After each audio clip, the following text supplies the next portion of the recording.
Tale Swayam Rupa Kadamayam Dadati Swapadantikam Bandeham Sri Guru Sri Jutha Padakamalam Sri Gurun Vaishnavamscha Sri Rupam Sagrajatam Sahakana Raghunathan Bitam Tam Sajivam Sadvaitam Savadutam Parijana Sahitam Krishna Chaitanya Devam Sri Radha Krishna Patan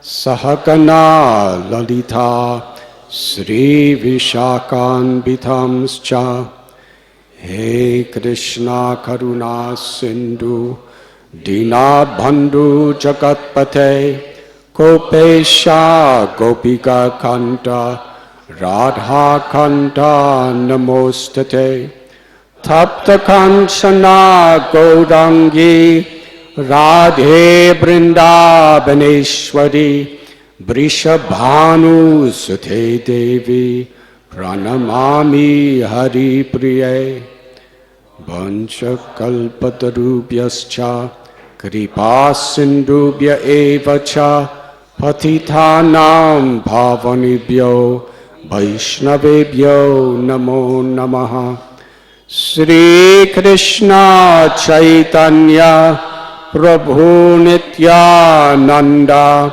Sri Advaita Gadadhar Shivasati Gaura Bhakta Brinda Hare Krishna Krishna Krishna Hare Hare Hare Rama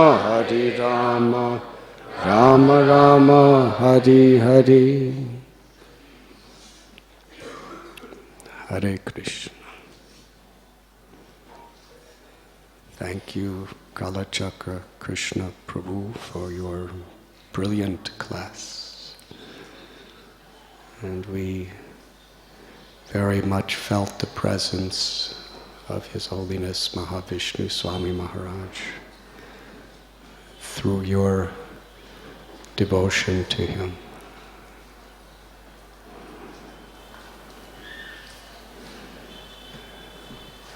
As you were speaking, I was remembering years ago by Srila Prabhupada and Krishna's grace, I was in Kurukshetra with a group of devotees, and we all gathered at Jyotisar. Jyotisar is the place Bhagavad Gita was originally spoken by Krishna to Arjuna. There is an ancient banyan tree. And we read in histories of acharyas, Sripad Madhvacharya went to that place, Ramanujacharya went to that place, Shankaracharya went to that place.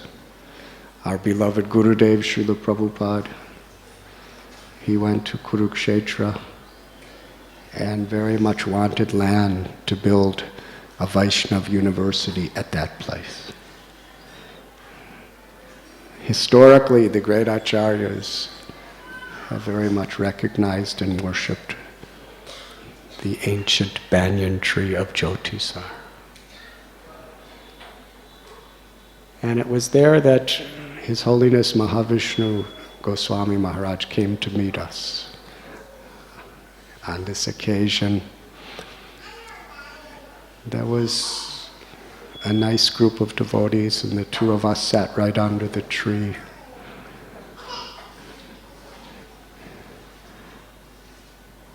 And when Maharaj spoke, he spoke from the 10th chapter. Aham sarvasya prabhavo matta sarvam pravartate iti matva bhajante mam buddha bhava samanvita. that I am the source of all material and spiritual worlds. Everything emanates from me, and those who know this should worship me with all their hearts. And how he explained that verse in his own transcendental style. He had us repeat the verse again and again and again in Sanskrit. And then, word by word, he was explaining the significance.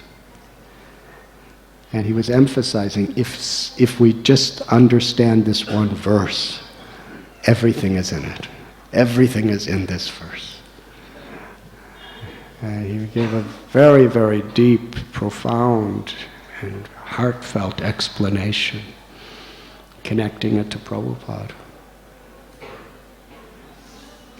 And as he was speaking with such conviction, with such philosophy, with such scholarship, and mostly with such love, I was sitting right next to him. I actually kind of felt like Arjuna hearing from Krishna. Although I wasn't qualified to be Arjuna, he was definitely Krishna's representative. And it was such a beautiful experience.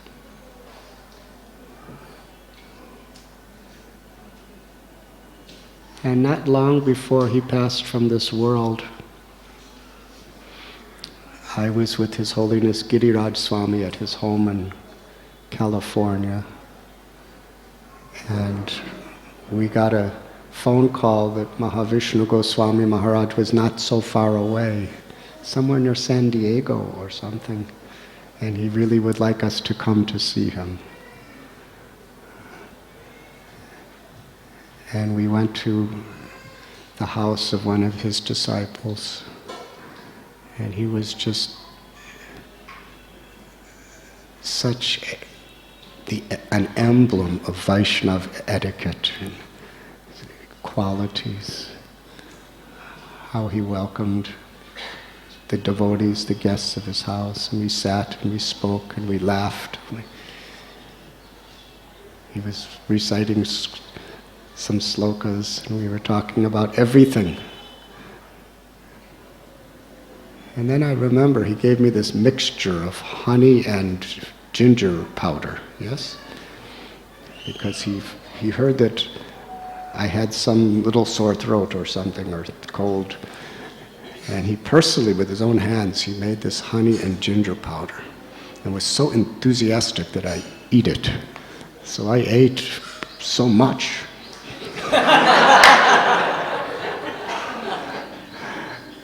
Being stirred by his own hands, it was really special. And he told me he takes this every day. So today I'm going to definitely, in his honor, take some honey and ginger powder. But His Holiness Mahavishnu Goswami Maharaj, very unique and special Vaishnava. In many ways, when I remember him, I remember His Holiness Gaur Govinda Swami Maharaj also. They both had a very, very special place in our society. His Holiness Mahavishnu Goswami Maharaj, I believe he was born in 1920, which is 3 years before my father. He's senior to my father. And as we all know, he was born outside of Bombay. His parents were Vaishnavas, generations and generations. I read 8 generations of his family were all devotees of Krishna. Naturally, he had such an enthusiasm for Bhagavad Gita, Srimad Bhagavatam, and he had so many questions. And nobody could answer his questions. Even as a little child, his questions were very deep and real and philosophical. And even pundits could not answer them properly. But he was a devotee all of his life. And as by his parents' arrangements, he was married young.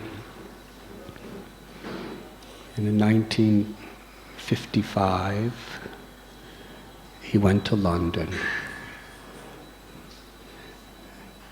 And there he was highly respected as a very pious, very religious man. He had earned his master's degree in Sanskrit, in English.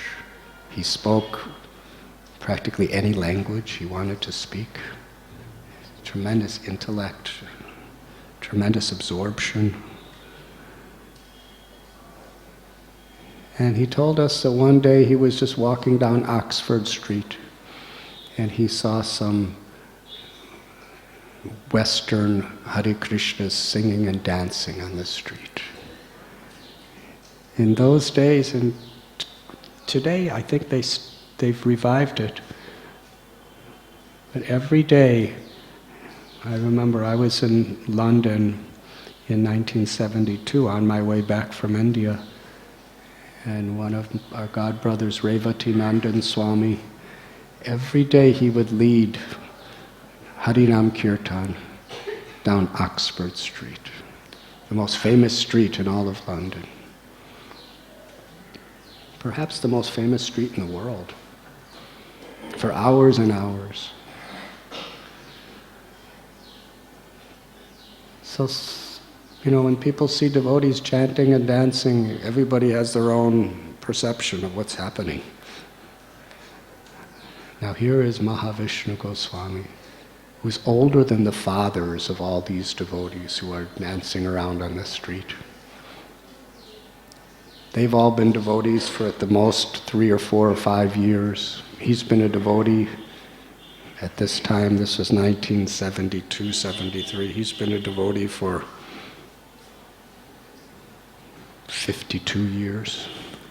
He's a scholar of Sanskrit, scholar of the Bhagavat. But he saw the devotion in them, and he was very, very attracted. Saragrahi, he really saw the essence. He really felt Srila Prabhupada's grace coming through these devotees. He became very attracted. And he went to the temple in Berry Place, near the British Museum. And there he heard a young devotee from Amsterdam, Holland, with very white complexion and red hair. He was giving Srimad Bhagavatam class. His name was Hare Krishna Das Prabhu. And that was a special connection to me, because when I first came from India to Amsterdam, I lived in the temple there for about a month or 2. And my best friend his name was Hank, but later he became Hare Krishna Das. And he used to preach to me. He was a very good philosophical devotee. So he's younger than me. So here is Mahavishnu Goswami, coming from a very, very traditional Vaishnava family of India, scholar. And there's a young boy, younger than his sons, speaking Srimad Bhagavatam.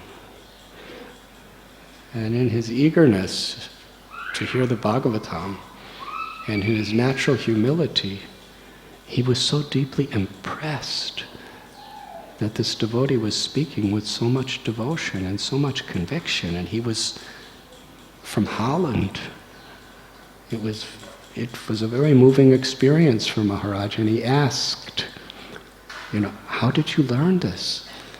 And he said, Hare Krishna Prabhu told him, I'm simply repeating the words that I have read in the books of my spiritual master, A.C. Bhaktivedanta Swami Prabhupada. So Mahavishnu Goswami went to the temple in Bhaktivedanta Manor, And there was a library of Prabhupada's books there. And daily, from what I have been told, he would sit for 3 or 4 hours studying Prabhupada's books. And because he was already a scholar and a Sanskrit expert, he saw what Prabhupada was presenting to the world. And he surrendered his heart to Srila Prabhupada by reading Prabhupada's books. And he met Srila Prabhupada, I believe, the first time in 1973. Srila Prabhupada was so impressed that here's a person. In those days, there were very few Indians who were coming to our society seriously beyond just giving a donation or bringing some prasad. And he was, his age, but he was so deeply absorbed. Srila Prabhupada loved him. In fact, Srila Prabhupada told him that he should take initiation, he should take sannyas, and he should spread Krishna consciousness all over the world. It's Prabhupada's order to him. But he was a very serious, responsible man. He had a family, he had children, wife, he had a job. When he first met Prabhupada, he was the president of the Gujarati Association for London. And for those of you who go to London, you'll understand that so many Gujaratis. There may be more than in Gujarat, I don't know. But there's definitely a lot of Gujaratis in London. And he was the president of their whole organization. And for their annual event, he invited Srila Prabhupada to be the chief speaker. That's how much he really relished Prabhupada's books. And his meeting with Srila Prabhupada, he surrendered his life, he surrendered his heart. And Prabhupada told him, take sannyas, I will give you, and travel all over the world. And he decided to do it. There was no question in his mind if he would do it. But he wanted to do it in an exemplary way after completing his duties as a grihasta. That conception was quite revolutionary in ISKCON in those days. But it's what Prabhupada really wanted to establish eventually, the Varnashram Dharma, in a very sober and responsible way.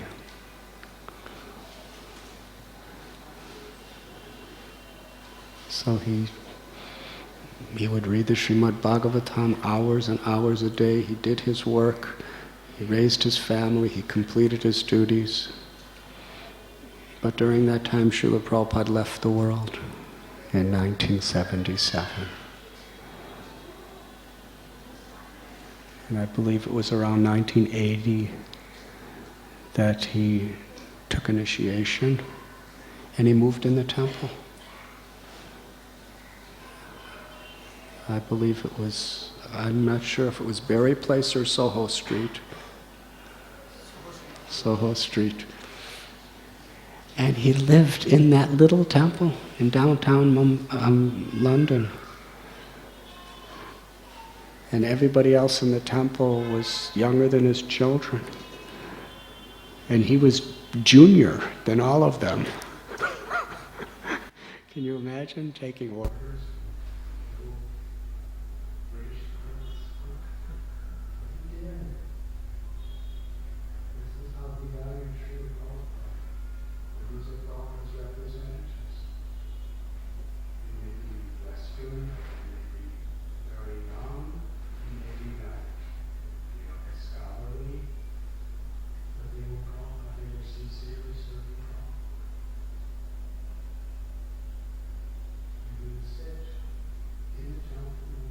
And study Srimad Bhagavatam 3, 4, 5 hours a day.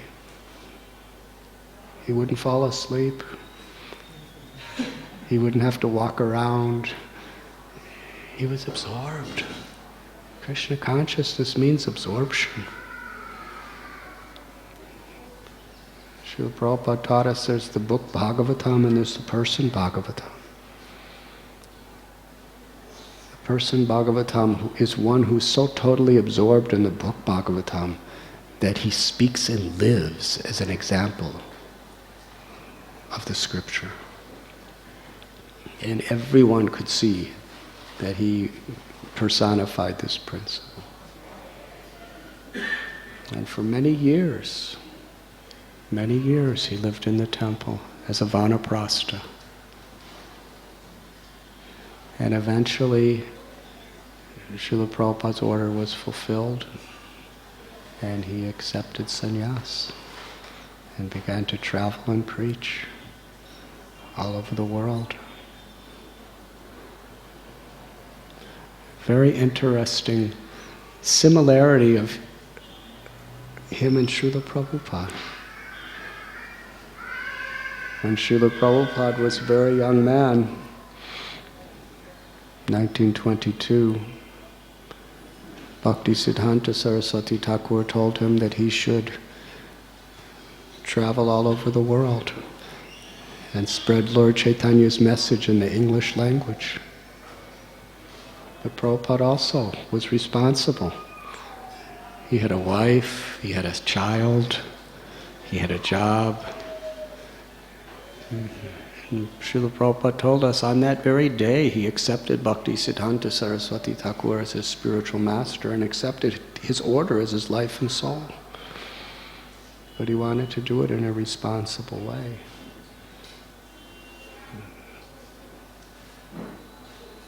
He would visit Bhaktisiddhanta Saraswati Thakur whenever he could and serve the devotees. In the same way, Mahavishnu Goswami, whenever Prabhupada was in London, he would go to visit him.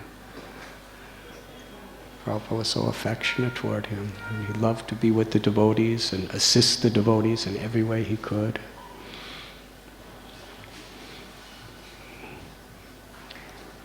And many years later, over 30 years later, Bhaktisiddhanta Saraswati Thakur was appearing in Prabhupada's dreams and telling him, you must take sannyas and spread this message all over the world. And he took sannyas from one of his godbrothers and did so. And although Mahavishnu Goswami was not officially initiated by Srila Prabhupada, because he felt that he needed to really live by the highest standards of full surrender before initiation, that was his mood. In his heart, he was fully initiated.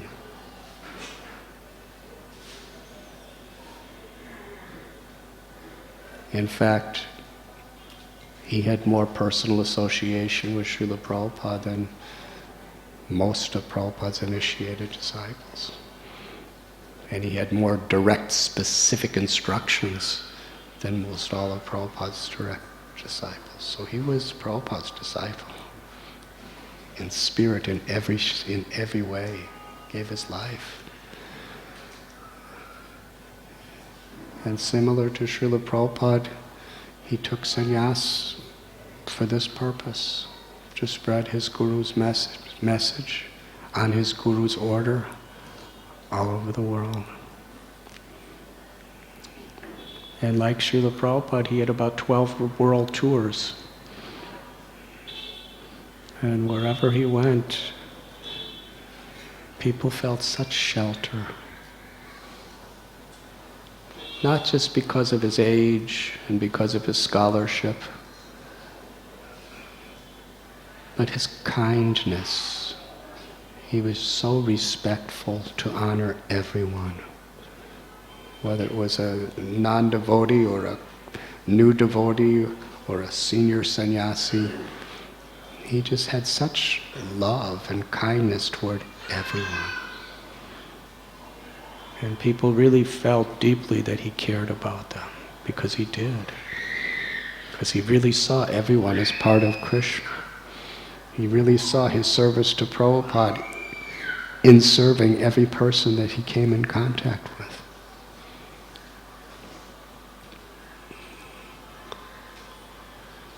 Naturally, he was so popular wherever he went. People found shelter in him. They were not only convinced by what he spoke, but they found shelter in his compassion. And more people wanted to take initiation from him because they had ultimate faith in his representing of Srila Prabhupada. But because he wasn't officially initiated by Srila Prabhupada, there was this technical controversy. And some people said, no, you cannot do. But so many people were coming. And I remember I was in the GBC meetings in those days when this was being discussed. And it took a few years. They wanted some committee to make a paper of research to find out whether this is really, and like that. And he waited, and always so respectful, always so kind, but at the same time as being respectful and kind to everyone, honoring people who were technically his superiors. Still he was giving full shelter to all these people. And it was a great time when, a very historical time in our society when he was completely blessed by this leadership of our movement to take disciples. And that's what Jai Shila was speaking about.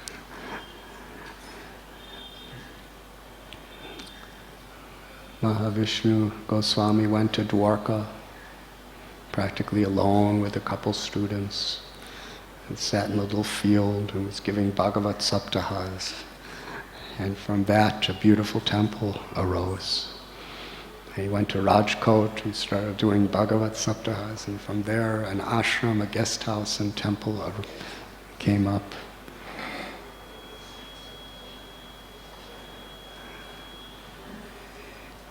He was really a man who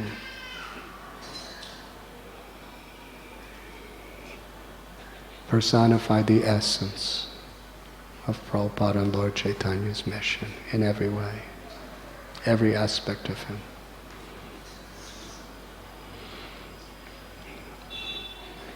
And he was ill for many years. I believe he had a stroke or something at one time, in London. And I remember I went to visit him in England after he had this stroke, and even though he was somewhat incapacitated physically, his spirit and his kindness and his appreciation of devotees was just absolutely heart-melting, beautiful. He was transcendental. He was transcendentalist in a compromised physical body. Cannot in any way block the compassion and the love and the conviction of a devotee. He was speaking about his stroke in purely philosophical terms to me. It wasn't even a physical problem. It was a philosophical revelation. Tateno kampam susamikṣamano. He was just grateful, surrendering to Krishna in whatever happened. And from what he told me and what his disciples told me is he did not like hospitals. He hated hospitals. That's what they told me. His disciples actually used that word. He hated hospitals. Now, devotees don't hate anything, but that means he really didn't like hospitals. And he would tell them, no matter what happens, don't bring me to hospitals. But somehow or other they convinced him to come to Bhaktivedanta Hospital because his health was really deteriorating. And when he came, he said, this is not a hospital. This is the spiritual world. This is a dham. This is a holy dham.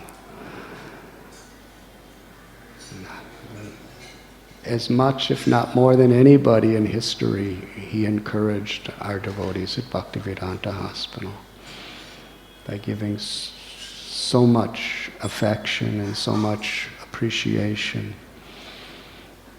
Because some people criticize, it's philanthropy and like that. But Mahavishnu Goswami Maharaj said, this is Vrindavan, this is none different than Vrindavan. And he not only said it, but he did something which was perhaps the greatest honor our hospital will ever gain. In his last days, I believe he went to Nasik for some time because he loved Nasik. He loved to preach in Nasik, and it was also a very good place for his health. Nasik is one of the 4 places of Kumbh Mela. It is also a place where Sri Ram lived for a long time with Sita and Lakshman. Many leelas in Nasik. But his health was getting worse, so he knew he was going to leave. And should he stay in a holy place like Nasik? Should he go to Vrindavan? Should he go to Puri or Mayapur? He said, bring me to Bhaktivedanta Hospital. He said, it is none different than Vrindavan. It is a holy dham. And that's where he decided to leave this world, surrounded by loving devotees chanting the holy names. And for many of us, this was a revelation of his total faith and love for Srila Prabhupada. It's Bhaktivedanta Hospital were Prabhupada's devotees who were all serving together.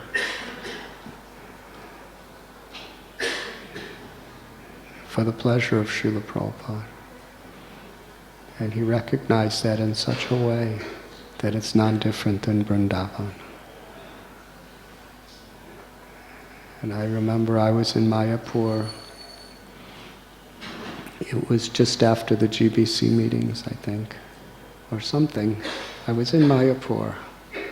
I don't remember if it was GBC meetings or something else, but I was with His Holiness Bhakti Charu Swami Maharaj. We did a program in Calcutta together. And that's where we got the news that he was in his last stages. So I had the great immortal fortune of being able to speak to him on the phone.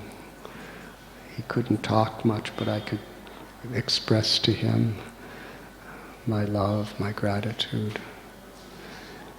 And then Bhakti Charu Swami and myself decided immediately to leave everything. There was a 3-day huge festival in Calcutta, that's what it was. And I think only 1 day passed and we were going to leave it. We decided we will leave and go to Bhaktivedanta Hospital to be with Mahavishnu Goswami Maharaj. So we booked airplanes, but then by Krishna and Prabhupada's will, they took him. Srila Prabhupada brought him back into his eternal loving embrace in the spiritual world. And Bhakti Charu Swami and myself came and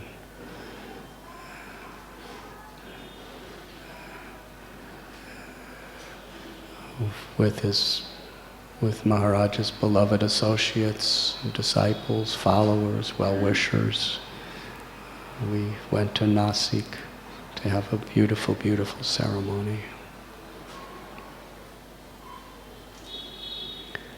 Bhaktivinoda Thakur, he wrote, "He reasons ill who say that Vaishnavas die, because thou art living still and sound. Vaishnavas died to live, and live to spread the holy name around."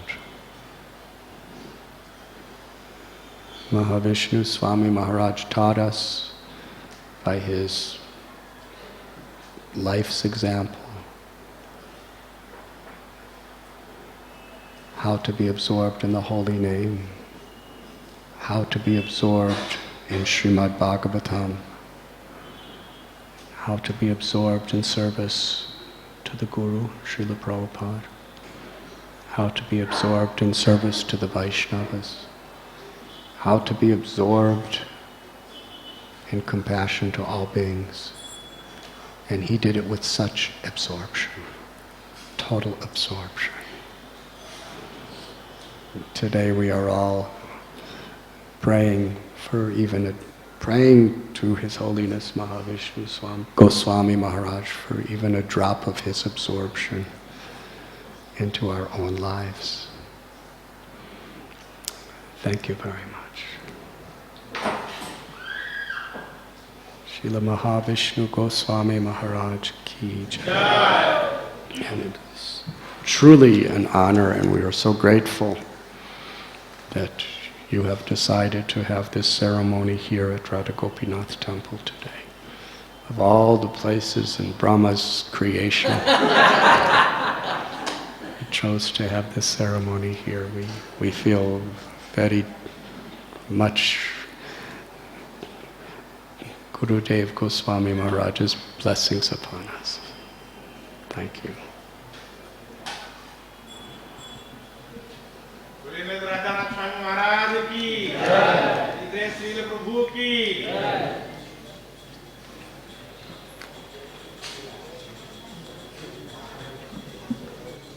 Should we ask Chandramali Maharaj to speak now or after? What is your wish? Do you have a schedule for reading Bhagavatam at this time? Afternoon. Chandramali Swami Maharaj, would you like to speak, please? Huh? Evening? Oh. Okay. Thank you.